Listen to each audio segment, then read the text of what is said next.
Kung mapapansin nyo, is mukhang fancy pigeon yun o. Liit talaga nito ka o. Pero Tacloban finisher mga kalapatids. Ayan o, makikita nyo yung ibon o. Mukhang pigeon owl. Ayan. Ayan, nilaro nga siya ng this South Race mga kalapatids. Anong istorya ng ibon nito, Boss Rodel? Ang istorya nito ay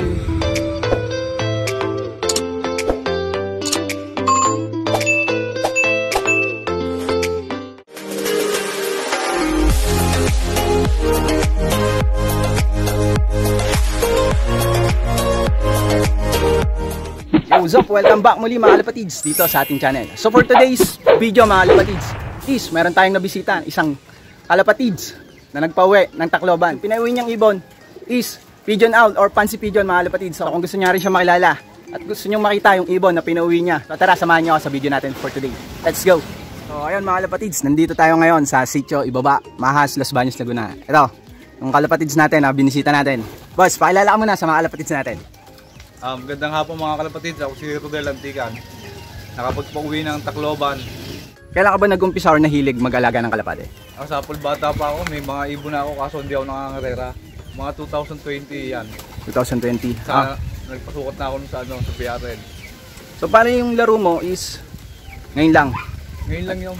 Ngayon lang? Oo. So ito mga kalapatids, so tingnan natin. Ayan pala yung loop niya mga kalapatids, ayan, simple lang. Oh. Yung pliers loop niya. Sinaunang mga kulungan na pang street race yung design ng loop niya. Pero ngayon is naglalaro nga si Boss Rodel. So kasali na siya sa club. Boss Rodel, pwede mong makita yung ibon na pinauwi mo ng Tacloban. Ito yung ibon. Ito mga kalapatids, kahapon lang no? Oo, kahapon na umaga, uwi lang galing San Pablo ako sumabay, pauwi. Yung ibon na ito mga kalapatids, ayan no? Kung mapapansin nyo, is mukhang fancy pigeon yun no? Liit talaga nito ka oh. So ito is Tacloban finisher mga kalapatids, kauwi lang kahapon. Yan, so anong istorya ng ibon nito, Boss Rodel? Ang istorya nito ay ito hindi talaga sa akin to eh. Nagpunta lang siya rito sa amin. Halos pahita pa ito nung nagpunta rito. So lock visitor, inalagaan lang ni Boss Rodel. Ayan, inalagaan ko kasi ayaw na umalis. Ayaw na umalis. Tapos ang nangyari, tuwing umaga, pinapakain ko lang siya rito, tapos aalis na. Uuwi uli dito hapon. Isang linggo siyang ganaw, paalis-alis. Aba, nung sumunod, hanggang sa nag-stay na rito, nag-stay na, tapos namaris na, yun. Ang ginawa ko, pinaglaruan namin ni Parin Jawo. Shoutout nga pala kay Parin Jawo. Pinaglaruan namin kung saan namin binabato. Na uwi. Uwi ng uwi. Uwi ng uwi, hanggang sa tinraining na namin sa track. Yun. Hanggang sa natuwa na ako, sinali ko na ng survivor. Kaso hindi pinalad. Lagi siyang bitin pag-uwi. Laging cut off. Ayan, pero Tacloban finisher mga kalapatids, makikita nyo yung ibon no? Mukhang pigeon owl. Ayan, nilaro nga siya ng this South Race mga kalapatids. Galing ng ibon. Hindi talaga natin masasabi mga kalapatids yung lipad ng ibon or wala sa itsura no? Nasa galing talaga at husay no? Yung talino ng ibon. Bali yan 4 days no? 4 days bago siya nakauwi ng Tacloban. Pero ang galing ng homing instinct ng ibon na to. Yung nga, napabilib nga ako. Tapos sabi ko nga, inaabangan ko nga to eh. Sabi ko kay Boss Rodel. So ayun, umuwi nga ng Tacloban. Ayan o. Matagal na gusto i-vlog to eh. Kaya to sabi ko, wag na muna. Saka na, pag nakauwi ng Tacloban, saka natin i-vlog. Ayan. Ayan, nakauwi na. Pinagbigyan naman tayo ng ibon. So bali ilang ibon pala yung kinarga mo, Boss Rodel? Yung nilaro mo ng South? Bali yun, 2. Yung isa hindi na nakauwi. Ito, nag 2 times matnog. Tapos rekta Tacloban. Ang galing na iba yan mga kalapatids oh. Pigeon owl talaga siya oh. Pero tingin ko isa maganda yung lahi nito. Magaling yung homing instinct niya. Kasi yung itsura niya is mukhang pigeon owl lang. Mukhang fancy pigeon. Yan, Boss Rodel, sa paglalaro mo so bilang isang newbie, ano yung pinaka best achievement mo ngayon dito sa loop mo? Sa akin ito lang talaga pinaka the best sa akin. Sa ngayon no? Sa ngayon kasi first time kong naglaro ng sa club. Sa club. At nakapagpauwi ako, nakapag-finisher ng Tacloban. Yun. Ilan lang kami nakapagpauwi sa galing Tacloban. Ilan bang umuwi ng Tacloban sa nilaruan mong club? 5 lang kami. 5 mga kalapatids, 5 ibon lang. Yung umuwi ng Tacloban. Tsaka malupit dito is puro hard race talaga yung pinagdaanan ng ibon ngayon. So ang hirap ng karera ngayon mga kalapatids. Nalusutan niya lahat yung mga obstacle. Mga pinagdaanan niya. Kaya sabi ko, napabilib din ako sa ibon na to. Kasi nga, hindi inaasahan. Kita nyo, yung itsura. So, wala talaga sa itsura mga kalapatids. hindi natin masasabi kung anong lipad ng ibon pag kinarga na natin sa truck. So nasa ibon na talaga yung magiging resulta. Congrats Boss Rodel, galing. May ano ka na ang gagawin mo dyan ngayon? Foundation na? Oo, foundation to, i-bibleed ko to. Yun. Hahanap ako ng magandang hen. Sarap, ayos. Ayan. O yan, bali yan, nandito nga siya na uwi mga kalapatids. Simple lang. Ayan, bali may pari siya. Siguro naging motivation niya yung paris niya. Talagang nagpamilit siyang umuwi. Yan si Pigeon Owl mga kalapatids. Ito yung ring number niya. NFS 1020 560. Pigeon Owl talaga. Fancy pigeon mga kalapatids. Ayan, humbait pala oh. Yun. Ang amo pala yan. Rodel, ano palang ginawa mo kay Pigeon Owl? Paano siya umuwi ng Tacloban? Basta ang ginawa ko niya, pinakulan ng B12 yan. Ah, B12. So, tuwing kailan mo binibigay yung B12? Ano, Marte, saka ano, tuwing ilo-load na siya. Yun na yung pabaon mo sa kanya? Oo, saka tapos, susubo ko rin ng mani. Ah, mani. Okay. Saka yung ano, yung dextrose sa pantao. Sa tubig mo siya pinapadaan? O, hindi. Nare-recta mo? Nare-recta ko sa kanya yun. Syringe? Oo. Syringe. So, yun yung ginamit niya dun sa Pigeon Owl. Nung kinarga ng Tacloban, sinubukan ko yan ng alateris. Alateris? Alateris ng pabangon ko, yung bunga ng alateris. Sa ano lang yun? Sa last lap mo lang yun ginawa? Ginawa ko yun talaga sa last lap. Sa last lap lang? Yun din yung ginawa ko sa ano, sa Masbate. Sa Claveria, Masbate, nakapagpauwi rin ako noon. Nakapagpauwi ako ng live. Ngayon ko lang ito narinig mga kalapatids. Sa bagong kaalaman, alateris yung ginamit ni Boss Rodel dun kay Pigeon Owl. Sa pinauwi niya ng Tacloban. Bukod doon, Sir Rodel, ano pa yung ginagamit mong ibang supplements dito? Ano lang, probiotic. Galing kay, shoutout nga pala kay Pare Enrico. Sariling gawa yun? Oo, sarili niyang gawa. Ayun, mga kalapatids, simple lang. Yun ang nagbibigay sa akin ng probiotic. Probiotic, B12, tapos yung alateris. Oo. Ayun. Saka yung ano, yung dextrose. Saka dextrose pala, ayun. Yun yung ginamit niya mga kalapatids. Bahala na kayo kung gusto nyo i-apply or i-adapt sa mga lop nyo. Papakita ko yung dextrose. Ayun, papakita nyo daw yung dextrose. Kalapatids, pantao talaga. Ito, ginagamit ko. Kaunti na nga ako. Oo nga. Ayan. Dextrose. Yung mismong dextrose mga kalapatids na pantao, yung ginagamit niya pala.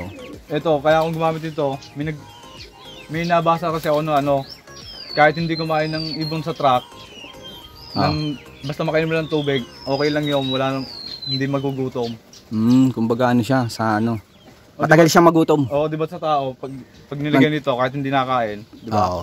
Hindi masyado nang hihina, no? Kumbaga nakakabawi yung katawan. Oo, kaya sinubukan ko rin to eh. Yun, sa awa naman ng Diyos, yun. Nag-click. Nag-click. Kahit 4 days, nakauwi. Yun.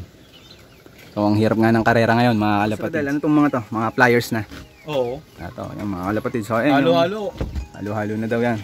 So, anong kalimitan? Yung line sa ibon mo? Mga unknown line lang din. Ano lang din. Kung san-san mo lang din nakuha. Tsaka sa mga tropa. Puro bigay. Yun.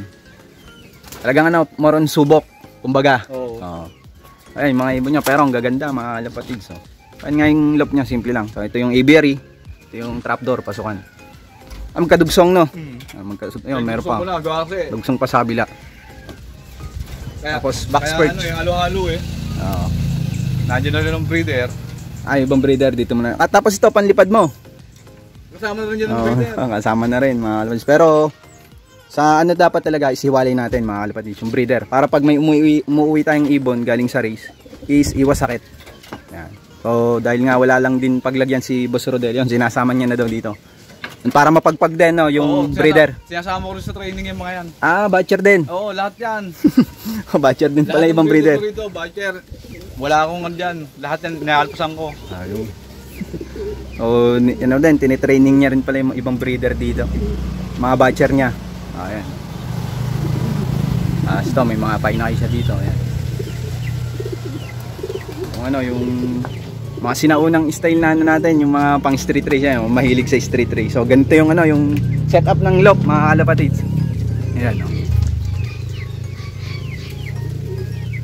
Ayan, Boss Rodel. Line, no? Pero ang gaganda ng itsura. Sabi nga, wala talaga mga kalapatids sa itsura. Hanggat hindi natin nasisubukan yung magiging performance ng ibon. Subok lang ng subok, mga kalapatids. And Boss Rodel, ano masasabi mo sa Mga newbie kalapatids din natin na hindi pa nakakatikim ng panalo. Sa akin, masasabi ko lang naman sa Or kanila. ano masasabi mo sa mga newbie kalapatids din natin? Tuloy-tuloy lang ang laban.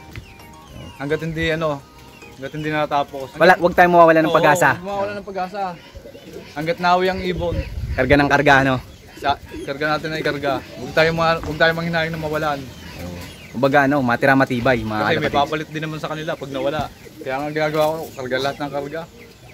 Kumbaga ngayon, siniselect mo na. Talagang matira matibay na. Oo. Para mabawasan natin ang patukain. Ayun, isa pa yun, mga kalapatids. So, hindi din biro yung pag-aalaga ng kalapate dahil magastos. Lalo na sa patuka pa lang. Pero kahit magastos, masarap sa pakiramdam pag ginuwihan ka ng ibon. Ayun, ano bang pakiramdam, Boss Rodel? Hindi ko malaman kung anong pakiramdam ko eh. Sobrang saya. Finisher pa lang, di ba? Oo, finisher pa lang Para nang ano, nanalo. Sabi ko nga, pag umuwi si Pedro Naul, ang gagawin ko, hindi ko pagkakalat na nakauwi. Pero ano nangyari? Nung nakita ko nandito na, timano na i-video ko, naipasa ko kay Pare Enrico. Tapos yun, naipasa din ni Pare Enrico kay Aldrey. Oh, yun nga. Kaya nalaman ko rin, mga kalapatids, na umuwi si Pigeon Owl. Kaya sabi ko nga, nung dapat ilo-load niya to ng matnog, yung pangalawang matnog, sabi ko is i-video namin or i-vlog namin. Eh sabi nga ni Boss Rodel, is pag umuwi na lang daw ng Tacloban. So ayun nga. Yung pinagbigyan tayo. Anong nararamdaman mo ngayon, Boss Rodel? Sa ngayon, talaga napakasaya kahit finisher lang. Oo. So para ka na rin nanalo. Oo, para rin talaga nanalo kasi ang dami naghahangad na makapagpauwi ng Tacloban, di ba? Tacloban. Yung last lap, mga kalapatids. Sa dami nang nagkarga noon, ilan lang kami pinalad na nakapagpauwi. Kaya napakasaya. Napakasaya. Napakasaya talaga mag-ibon, mga kalapatids. Yan, tuloy-tuloy lang sa mga kalapatids natin yan. At syempre sa mga newbie kalapatids natin na gusto rin pumasok sa pigeon racing. So tuloy-tuloy lang, huwag kayong mawala ng pag-asa. Diretso lang. Alaga lang, mga kalapatids. Huwag nyo lang pabayaan yung ibon. Alagaan nyo lang mabuti. Sabi nga ito yung aking motto sa pag-iibon, mga kalapatids. Do all your best with your birds and the birds do the rest. So parang gawin mo lang lahat, mga kalapatids, sa ibon kung ano yung mga kinakailangan nila. And then bahala ng ibon yung gumawa ng resulta. Ayun yung aking motto, mga kalapatids. Nasa ibon na yun. Nasa ibon talaga. Nag-clock.